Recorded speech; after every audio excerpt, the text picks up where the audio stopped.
Hey, this is Amy sending love from California to King Eric Productions. Love the show and I love what you're doing. And I'm definitely tuned in. This is Jenny Superfly Snooker, aka your favorite snow bunny, and I'm tuned in live with King Eric Productions and Off the Cuff Radio. Hi, my name's Jeanette. I'm in the UK and I check out King Eric Productions. Keep doing what you're doing, baby. Hey, this is Jenny, aka Blue Lotus Flower, and I am now watching King Eric Productions. Hi, I'm CEO Sarah Coleman from Youthful Secret by Sarah, and I'm tuned in live with King Eric Productions and Off the Cuff Radio live, the best hip-hop channel on YouTube. Much love from the West Coast. Hey, what's up? It's your girl Vero G, and you're tuned into Off the Cuff Radio live stream with your girl Vero G, and I'm so excited to be on the show, and much love to y'all. Y'all already know. It's your tatty goddess taking some time out to show my angel, King Eric Productions, some juicy love. Hey everybody, it's Tiffany Nicole, and I just want to give a huge shout out and congratulations to King Eric Productions for making 600 episodes. I love what you do. You're literally making the stars align, so keep going. You know you have 110,000% of my support and everything.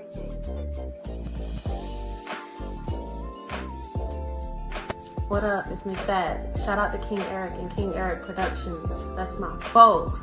Keep up the good work. You know what it is. McFad was here. McFad was here. All right.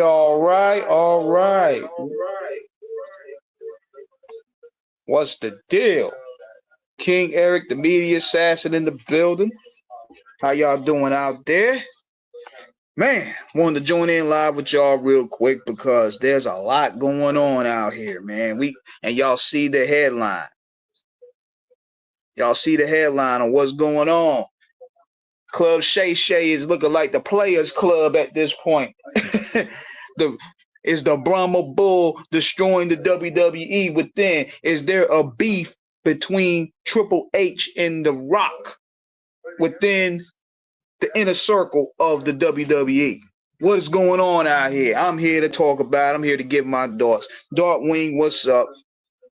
Derek Maury, what's good, my brother? How's everything going? So the first thing I want to tap into is this whole thing with Club Shay Shay, aka Shannon Sharpe. Now, I want to take me some notes on here, so you got to bear with me with this. But I want to give my opinion on this first and foremost. See, this goes to show you right there that a lot of these industry guys are just weirdos. They really are, man. These niggas are weirdos, man. Like, I was reading some of the texts that Sharpe and this woman was sharing. These industry dudes are some weirdos, man. She's sitting there saying some weird stuff like, "Oh, I want you to spit on my ass." She was like, "I want you to spit on my ass, you black cockadoodle." Then she was sitting there talking about, I want you to screw me with a dog collar on." And I'm like, "What Skip? I'm gonna go ahead. I'm gonna respond to that right there. Yeah. I'm gonna be right there. I'm gonna be your black king, baby. Yeah. I'm gonna be right there." You know how Shetty talk. You know how talks out there. So I'm seeing all this stuff, and I'm like, yo, you niggas is weird, man. She's sitting there talking about, "I want to put a black baby in you. I want you to put a black baby in me." Now that right there should have been automatically in a discussion right there, because that should show you right there that you getting lined up, bro. You getting lined up. because now I could tell even while reading the conversation that he didn't really respond to that because he didn't know how to respond to that. These guys are game goofy with money. So he overlooked it being the goof that he is. I don't know. Okay, I don't know what Skip. Hold on, Skip. I gotta go talk to this woman. I got this freaky thing right here. I'm gonna put this baby leg in her. Yeah, was on some happy boy shit when he saw that text. He would read them texts probably on commercial break after arguing with Skip. Oh, Skip, I gotta get the deal. Hold on, I'll be right back. Man, look, but here's the thing. And here's the crazy part about it. This dude literally let a OnlyFans model line him up for damn near his fortune. It's one thing to lose your money in front of, because of your wife or family for that matter. You let a mediocre looking OnlyFans model line you up for your damn resources. Your whole empire is crumbling. Everything you work hard for is gone. And the thing is, though, even though you could be innocent, you could be innocent about it. But in this land, black men are charged guilty till proven innocent. And you should have known better because you've been in the game. You know what I'm saying? So I'm reading some of my notes here. So apparently, I'm going to tell you all this. It's no crime being a weirdo. Puffy's a weirdo. All these industry dudes, from what I've met, they are weird as hell. They got weird fetishes. They have weird kinks. And plus, what may help on his side is she initiated a lot of this stuff, but he didn't have to fall through with it. Because you ain't see the play? Cat Williams and Monique then want Shannon on this platform. Big facts. Like, you don't see the play? Like, come on, man. They line up. So I'm reading more of this. And Tony Busby is supposedly behind a lot of this. Now, Jay-Z done stumped on that cockroach. You done stepped, Jay-Z done led the blueprint on how to handle this guy. This guy's a 1-800 lawyer. Jigga stomped this guy out, man. He went ahead and put the camel clutch, no pun intended, on him. So he crushed that cockroach. So what does Shannon Sharpe do now? You give the roach new life. Now you left a whole slice of bread there for him. And now he got new life now. And your dumb ass done gave him all the evidence that he need now. Now on top of that, to make matters even worse for your case, you talk about settling for $10 million. Why are you settling? Why are you settling? You had no business doing this shit. Why are you settling? Oh man, I'm like, come on, Shannon. Are you serious right now? You, Shaq, y'all the worst tricks in the game, man. Leave the youngins for the youngins. Sit y'all old asses down and get women y'all age. Y'all over there interfering with what the youngins be doing. That's what's messing up the game right there. Y'all taking the high school and college girls from the youngins. Know what I'm saying? And it's making it even worse. And see, now this is what really makes it disturbing as I'm looking at my notes. Now you fighting for your reputation, you're fighting for your career, you're losing millions of dollars. Now you got another accusation out there. I don't know how true that is, but now the avalanche is coming. Now everything is piling up on you, bro. Got you talk about you choked out some ESPN staffer or whatever. My thing is this. If he choked her out, what the fuck is he doing with the job still? See, some of this stuff got to get called out. You know what I mean? Some of this stuff definitely needs to get called out. But see, we live at a time where if they don't like you, you're guilty. That's the type of time that we own right now. You know what I mean? And a lot of people, unfortunately, don't like Shannon Sharpe like that. They feel he's a gossiper. They feel he's on some ego shit. Now, for the most part, your arrogance led to your downfall. I didn't like how he belittled Chad Okocinco. I didn't like how he let Skip Bayless talked to him a sort of way, but yeah, you quick to go brolic on the Memphis Grizzlies locker room. Like, I didn't like that. I salute Shannon for being a black platform and taking that post 1 billion views from Vlad TV though. That's the closest I'm gonna get to it. But at the same time, your arrogance leads to your downfall. And on top of that, when they ask you what type of woman that you wanted, you talking about you rather have a sinner than a churchgoer because they more exciting. You got your wish, nigga. You got your wish. Now she about to ruin your whole dignity. She about to ruin your whole empire. The Texas alone make you look bad because you sitting there playing slave play with a 20-year-old. Like, seriously. You guys are setting y'all up, and see, people want to say, well, leave the snow bunnies alone. A lot of these women, no matter what color they are, think like that. They all looking for the lick. That's why they on OnlyFans. Everybody want to put a color to it, but they all have the same lines. They all chasing the bag. How is what she's doing any different from what a lot of these girls sitting there talking about? Well, he gotta have the bag. He gotta have this, that, the third, and fuck with me. And you see it all in these gold digger Lamborghini type videos. Oh, you ain't got no money. You don't talk to me. That's the type of shit these women on, regardless of race. And you goofies, see, you goofies like Shannon Sharpe, Shaq, all these goofy ass rappers and athletes, y'all empower this behavior. You keep, and that's what keeps the hamster wheel going. You empower it by keep giving them money. You keep praising them. You keep posting them. You keep going. You keep doing what Mal dumbass be doing. He be leaving money bags on the damn Instagram thought page. The minute men get their power back is where all this shit will go. All this OnlyFans culture. These women will rise up, but you trick niggas with the bag, y'all messing it up for the guys that stand solid. Y'all sitting here with that whole, I can do everything your man won't do type shit. Y'all really taking that Joe song to the next level in real life. And the thing is, you're doing it for women that are undeserving. At least when the song with Joe was talking about, Joe was doing it for a woman that's deserving.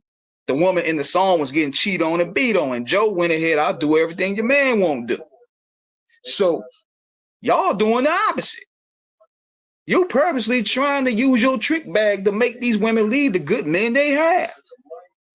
And now you want to cry wolf that they burning your black asses. Good enough for you. Good enough for them. That's why I don't feel sorry for a lot of these guys. Leave other people's relationships alone. You got the bag, nigga. You got status. You got money. You got all this stuff, but you want to fuck with the young dudes in their bracket. Take your old ass home. Nigga sitting there chasing a whole 20-year-old broke down this old nigga empire. You can't make this up, bro. My God.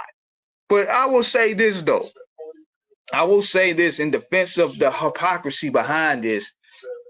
Nobody is giving Tracy Ellis Ross no type of smoke they giving Shannon Sharpe for dating young, because she's sitting there saying, I can't date men my age because they're toxic.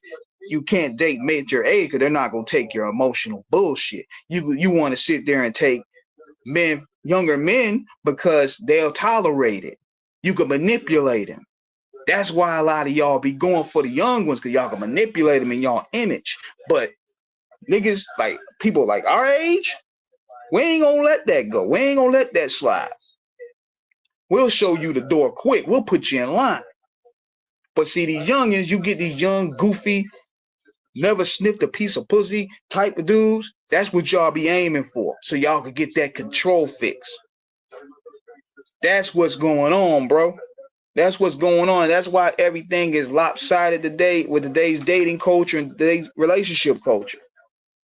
These trick ass niggas is rewarding these bad women for bad behavior, not because they earn it, but because of their looks. And now it's creating the emphasis of this bullshit. You know what I mean? I missed much of this live. I really just got on, bro. I really just got on. I'm talking about the Shannon Sharpe deal and how this goofy nigga let this 20-year-old Instagram thought or whatever, line him up for half his fortune. Uncle over here doing slave play with a 20-year-old. The Texans make you look bad in terms of character, fam. It makes you look bad, bro. Like Spirit Wonder, man. I was reading the text. That's what made me want to do this video. I'm reading the text. It's like, come on, Shannon. You can't be serious, bro. You can't be serious, Shannon. Right now, you can't be serious. You make yourself look bad, bro. Bitch wasn't bad looking. She got the body, but the face, nah. Let me tell you this, bro. I've seen better. And Shannon Sharpe case, he in that hierarchy. You definitely seen better, man. But these niggas get submissive when the chicks start talking that weird shit, man. These niggas get weird, boy. She was talking all that shit to him while he was trying to do ESPN with Skip. First Take with Skip. Commercial break. She's sending them texts. He's like,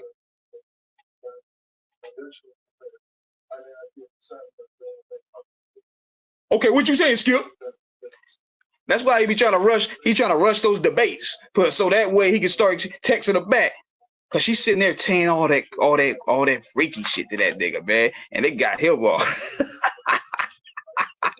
Yo, them niggas is crazy, man. She like, I want you to spit on me, Shannon. I want you to rub your big black cock on me and rub it around like I'm peanut butter. Okay. Oh, you don't want me to rub it with peanut butter? I'll rub it with more peanut butter. I'll get peanut butter and jam. I want you to toss my salad skin with the jelly or toast. Because I'm talking toast. Skip. I'm talking about toast. I'm not Skip on Giselle. I'm talking about toast. Yo, Shannon was wilding on them Texas, yo. Was wilding, man. I'm like, come on, man. That's why, in a way, you don't never want to sexting with people, man. Especially girls like that, man. Like, come on, But yeah, man, she lined them up, man. But see, the red flag to me would have been, I want you to put this big black baby in me. And you know, Shannon being a goof, he's in like, okay. I'll pull back though. I'll take the condom off. But see, us like that, we're like, oh shit, hold on now. We ain't liking this here, man. You trying to line me up, man. Why you want a baby now? This is supposed to be transactional. You see me as a lick, and that's where you gotta be careful, especially when you in that bracket, bro, because they see you as a lick, especially with this chick now. Now she about to go with $10 million, almost $100 million from what is going on. Notice she ain't go criminal, she went civil. She went civil on him, just like the rest of them. The goal is to break the pockets. They can't really prove it is criminal because they don't go to criminal because he proved that it was consensual. But she can make it like it's something else so that way she can get the bag out of him. And that's exactly what she's doing out of. Like, damn, dog, you ain't see that coming? But yeah, hit this like button, man. Hit this like button, y'all. Like, hit this like button. Feel free to comment, man. If you have any questions to shoot at me, just let me know. I didn't expect to even do it live tonight. I was pretty much chilling, but I was going to do a video about this, but I'm like, nah, man. I feel like just talking to my audience, you know what I mean? So I'm gonna clear something else while I'm here. And this has been the stigma that's been put on me for the past several months. A lot of people be sitting there talking about, oh, your channel was dead. Your channel was cooked. Let me tell y'all something what's going on here, okay? This channel is shadow banned. Number one. I don't know what's going on, but I've been having people report my page. I probably got a good general idea who it is, but that's been happening for the past year, several months to a year. That's why the numbers have been low. That's why the views have been low. So you mean to tell me you look and you see I got 135 or 136,000 subscribers, but yet the views are not matching? I'm barely getting even 100 views. That tells you right there something is up with the algorithm right there. I'm posting content every day here. Now I get paid for it, which I do, but I just throw content on here because YouTube, you can reach an audience faster versus you doing Rumble. But you notice this, I've been doing this for months, and yet the page, the views ain't generate the traffic that the subscribers match. But so I found out something else too, y'all. It's not about longer videos anymore. It's about shorts. And I did a shorts on the same video, and that shit took off. So if I'm doing 30 seconds to a minute shorts, I'm getting more views in a minute than I'm doing a couple weeks. What they're doing is they're changing the algorithm to where everything is YouTube shorts. It's like TikTok now. It's nothing what we're doing. I'm posting up real good ass content. I'm being on point with the current topics. I'm being on point with different original content. I got the dope interviews, and I'm like, damn, why is this shit not moving? It's because number one, they got me shadow banned, and number two, they're changing algorithms on everybody to where they're trying to make everything is TikTok based. TikTok changed the game. So people now want to rather watch a minute video than watch a 5-minute video. Because if you notice, you look at my numbers, the views are more so on my shorts. That's why I've been posting more shorts. And plus, you know, I'm monetized still, so I get paid off doing this, but it ain't the same anymore, man. It's not really the same. I still do my interviews and stuff like that, but the fun factor is not really the same like that anymore because they changed this shit up so many times, bro. And I don't have that interest for it like that. But I still do it. Like I'll jump on the live with y'all tonight because I love building with my audience. But see, it should be more. It should be a lot more. Content-wise, we crush half these niggas. But unfortunately, I'm fighting the algorithm. And once Necro said it best, once you get in bad graces with YouTube, you're not going to get out. The only reason why I'm keeping this YouTube channel is because I'm getting paid off of it in a way. And I got too much historical content here. I don't want to delete nothing and start over. You know what I'm saying? I don't want to delete nothing and have to start everything over. That's a lot of work. I got literally about 100 hours worth of content for interviews alone. And I don't want to start that over. YouTube went to shit after 2016. Yeah, YouTube went to shit after Google bought it. That's where it became corporate. That's where they start changing up all the rules and stuff. That's where you had to change your titles unless you have those privileges certain creators have. You're not going to be able to crack that shell. I got better interviews than these niggas. I got better content than these dudes. I got better content, better views. My guests be bringing dope shit to the table. And I'm like, I'm still stuck at this. Then I had to look, now I was looking at some videos like, what is going on here? Why is my shit not moving? And then it came to me because I seen a video yesterday that they're focusing more so on now short views, shorts. So I'm gonna still keep this. I'm gonna still keep the channel. I mean, don't get it twisted. The only reason I'm doing it because I like doing it. And plus, you get to build an audience faster. And plus, I do my interviews here, so it clicks through here. So therefore, I'm connected there. Like I did an interview with the Realist, which is dope. And it's like another thing too that's changing is the content game has gone to shit. Nobody is really bringing any good content anymore, especially a lot of these big platforms. Everything is about gangbusters. Everything is about gossip. Everything is redundant at this point. And unfortunately, hold on. So that's where I started covering more of the wrestling. You notice the wrestling content then got more content, got more views than a lot of the rap shit. So I had to switch up a little bit. And I'm thinking, damn, I could start getting monetized off the wrestling stuff. It's easier to, when you're tackling sports, it's easier to monetize versus you tackling hip hop for the most part, because hip hop got a lot of controversy in it. Which leads me to this topic here. Is The Rock destroying the WWE? What is going on, man? Because this has been the talk of the town for the week, bro.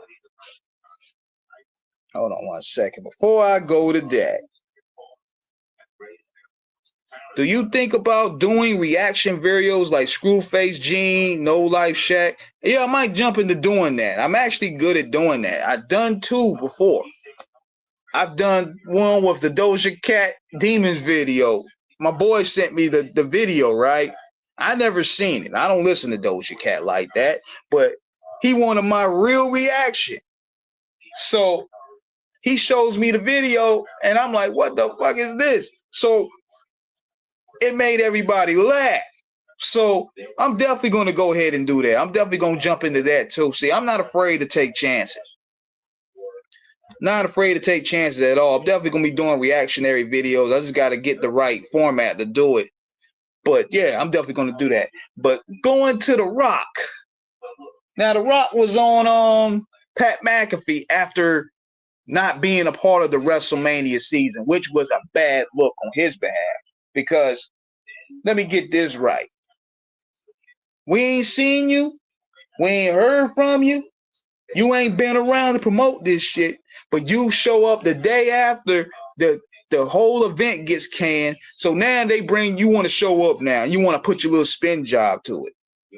Come on, Rock. We ain't buying it, man. But see, this WrestleMania season has been bizarre, man. Like, I'm talking about the press has not been real good for the WWE. They'll talk that shit about, oh, this is the most grossing WrestleMania ever. Of course it is. You sell it $10,000 a ticket. You know what I mean? It's going to sell. Of course that's going to sell. You're going to make the most money. But that don't make the product good. See, if the product was good and you're mainly focused on that, you wouldn't bring The Rock back out there. You brought The Rock back out there because you get bad press. You got Triple H out there shitting on the fans all week because he knew for sure this was gonna be this ending was gonna be awful. So, and we're taking some notes right here. They had The Rock. Hold on 1 second. Did you see Stone Cold Steve Austin on Pat McAfee Friday? Nah, I didn't. I ain't see Stone Cold up there, but I'll tell you this though. That shit was a disaster, man, from a public standpoint, because Stone Cold damn near caught a DUI hitting that girl out in the front row. You have that MAGA comedian, Tony, what's his name? Tony Hinecliffe, whatever his name is. He got a roast session. And I listened to some of that. And I ain't gonna lie, the Nia Jax jokes was funny about Cody Rhodes. But from a company standpoint, it's not a good look, man, because all them jokes for the most part was every bit racist, every bit mean-spirited, every bit sexist, you name it. Now, I wasn't personally offended because I understand the form of comedy. But if I'm working for that company and you have some hierarchs endorsing that type of shit, especially you making racist jokes about me, it's going to put me in a situation. Nah, Triple H is destroying the WWE. I'm gonna definitely get back there in a minute.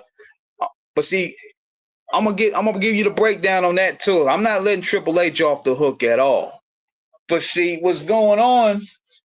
The company morale is at its lowest right now. It was high last year, but it's low this year. Why? Because it's like, number one, you had that roast that happened. You incorporate a lot of MAGA supporters, so to speak. You're trying to mix UFC and MAGA with professional wrestling. But the problem is professional wrestling fans don't fuck with none of that. Then you're outpricing the people that you're trying to grab with these ticket prices. That's a problem. So going back to this, then you got Bayley. Bayley is upset because she had to get bumped off the card. That's a Triple H move right there. She got bumped off the card for Becky Lynch, aka Bex Hogan. So she's not happy about her spot. Then you have, what's his name, Karrion Kross. He airing out the company's direction by saying they focusing more on viral moments and not on professional wrestling itself. He's telling the truth, because all this Logan Paul dick sucking they were doing all week, man, it disgusted me, bro. It disgusted me, man. They acting like Logan Paul was the first to do this and do that. Is he good in the ring? Yes, he is. I'm not going to take that away from him. But the amount of dick sucking they were doing for this guy, from Cena to Heyman, it was disgusting, bro. The Rock was doing it. Like, come on, man. But they're doing it because he brings that social media presence, I guess. And that's what the company loves. That's why you start seeing a lot of these streamers and shit out there. But this really started last year with the Rock and Triple H going with this civil ballroom thing going on. It started when they didn't have nothing with Cody Rhodes, number one. That's Triple H's fault. Like, you the captain of the ship, and you got Cody Rhodes winning the Rumble for the second time, but you don't know what to do with him. He even said in the damn documentary, we don't know what to do with Cody. Basically, these motherfuckers don't know nothing about what they're doing. They're just pivoting. So what they gonna try to do, The Rock came out there and just bullied Cody out of his position, and people didn't like it. He bullied Cody right out the position, had him looking like a chump. So we was thinking, okay, we're gonna get Roman Reigns versus The Rock, but the people didn't want it. They wanted Cody Rhodes. And to be honest, The Rock really doesn't want to be a heel. He really doesn't. He wants to be well liked. He wants to be accepted in those Hollywood circles. That's why when he does promos or does press, he's not in final boss mode. He's in Dwayne Johnson mode. So therefore, he wants his brand to be separate from what he's doing on TV, because he really doesn't want to be a bad guy. He wants to be a good guy. But see, the hand was forced. He had no choice but to turn bad. And it worked. It saved WrestleMania, to his credit.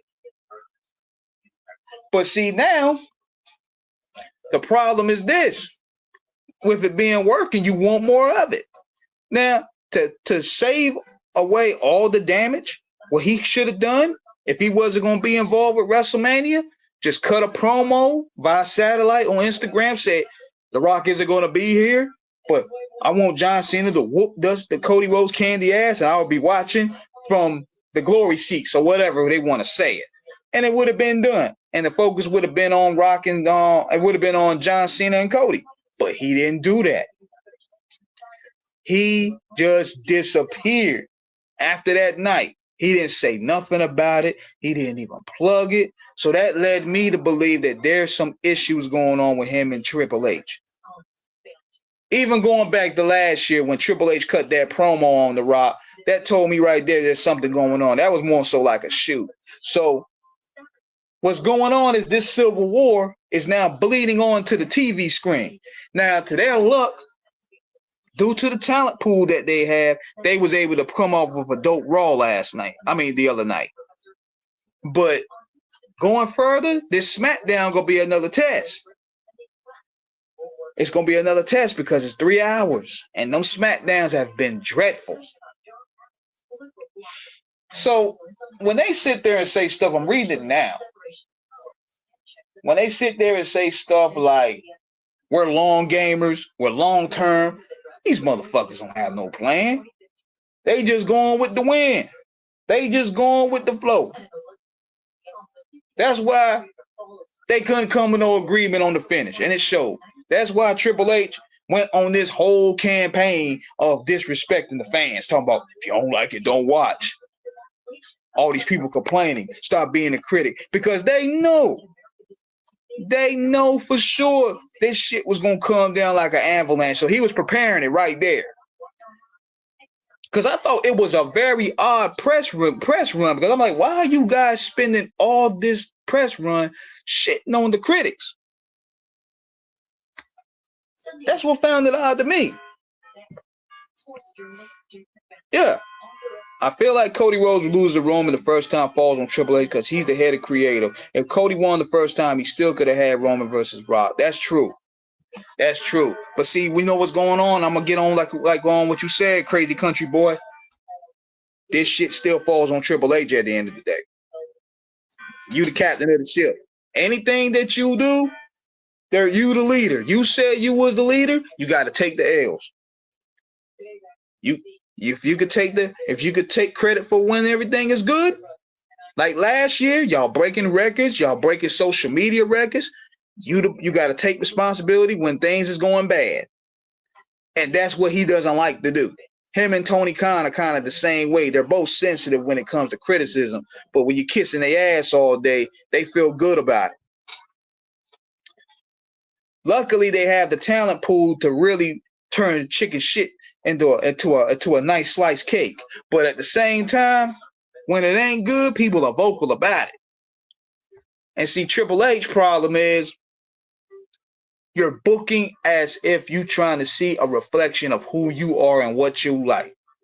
It make no damn sense for Judgment Day to still have a good run like they have. And Judgment Day should have been broke up like 2 years ago after Damian Priest and Rhea left. But yet they still having all the gold. But yet, you see how the Street Profits had to starve for 4 years just to get some gold. You gave the New Day finally some gold, but look at how long they had to take to get it. Their momentum is damn near gone. It's like my man, what's his name said? Big shout out to Ill Out of Sandman. I was on the show talking about this with Toad and Nate and them.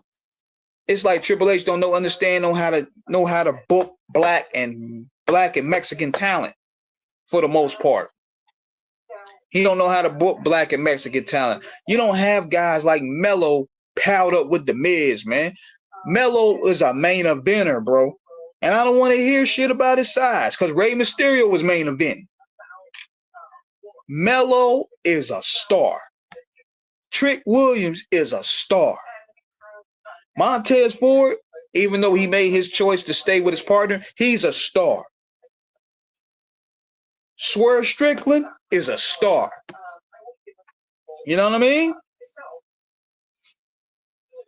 Rich people and higher class people are only at the event nowadays. Exactly. You know what annoys me too about today's wrestling, especially today's WWE? Every damn entrance is a sing-along, bro. That's why, in a way, I get tired. I don't want to even see Seth Rollins. I'm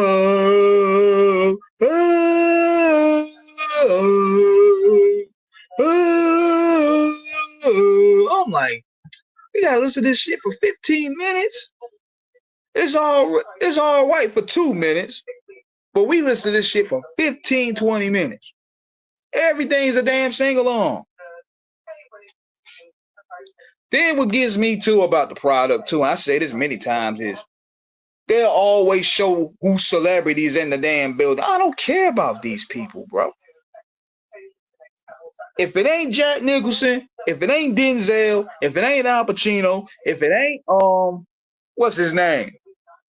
Robert De Niro, if it ain't the people we grew up watching, I don't care. If it ain't Bobby Brown, I don't care. Name them. If it ain't give me some man. If it ain't LeBron, we don't care. I don't care for none of these meatheads in the MMA. If it ain't what's another one? Tank Davis, I don't care. If it ain't I even say Lil Wayne, I don't care. If it ain't even people we care about, you keep showing the crowd like, oh, Rich the Kid here. I don't give a fuck about no Rich the Kid. Fuck out of here. Like what that's supposed to do for me? Oh, Rich the Kid is in the audience. Like, so? What that's supposed to do with me? What brownie points do you get out of showing that? Oh, look, we got Metro Boomin here. Okay, he's a fan of the product. Cool. What do you want me to do about it? Does that mean that makes the product even better? But that's where we at with it right now. The company's in clusterfuck, but it's making money. But see, when you're making money, especially the way they're doing it right now. That's their bottom line. That's TKO bottom line. But see, now the interest is conflicting with the mindset of what the WWE really is, the vision of what the WWE really is. The WWE is really a traveling circus. It's not a corporate conglomerate.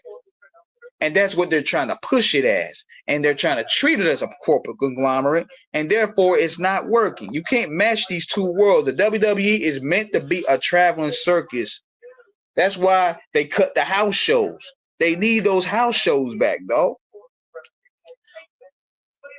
And I understand for the most part, you want the talent to have some breaks. That's cool. But the house shows is still what make the talent feel like they could be free creatively. So yeah. That's what the fuck is going on with the WWE, man. Like, I just wanted to just sit there and just address that. So yeah, that's right. I gave y'all some content right there, the clip up or whatever, man. So I'm about to go ahead and head out. Thank y'all once again for joining in. Just want to give y'all a little live. I'll be on live tomorrow night. And then this Saturday night, we got DJ King Assassin on Screwball Radio. So definitely tap in. I'm out. Holla.